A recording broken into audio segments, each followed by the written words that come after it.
this using of tariffs as part of the trade policy arsenal of the U.S. It's here to stay. It's part of the permacrisis that we live in.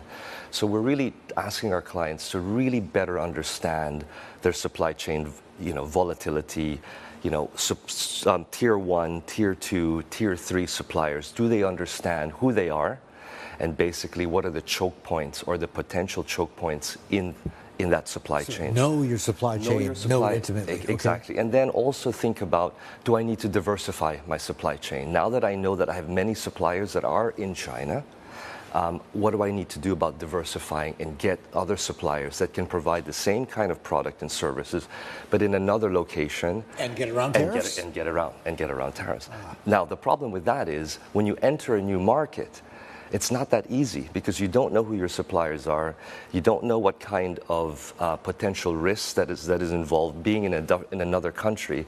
So the shifting of supply chain is a very expensive and time-consuming process. So we are there to help our clients understand all the supply chain vulnerabilities. We have an AI tool called Centrisk that basically maps real-time all your suppliers, whether it's Tier 1, Tier 2, Tier 3, and provide ongoing analysis regarding whether or not these suppliers will be impacted by these tariffs. This is interesting. How long have you had this? So we just launched Centrisk about 2 months ago.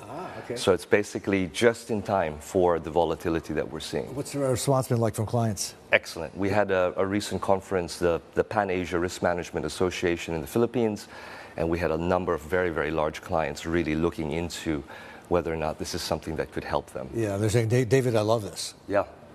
Okay, good to know. Listen, a couple of seconds ago you mentioned that tariffs, the idea of tariffs is here to stay. Yeah. I'm sure a lot of clients are probably thinking about, maybe even talking to you about, look, gosh, David, first we had COVID screwing up supply chains. Then we had the Russia's invasion of Ukraine. Now I've got U.S., China, et cetera. Come November, come Trump, if there is Trump 2.0, right? Yep.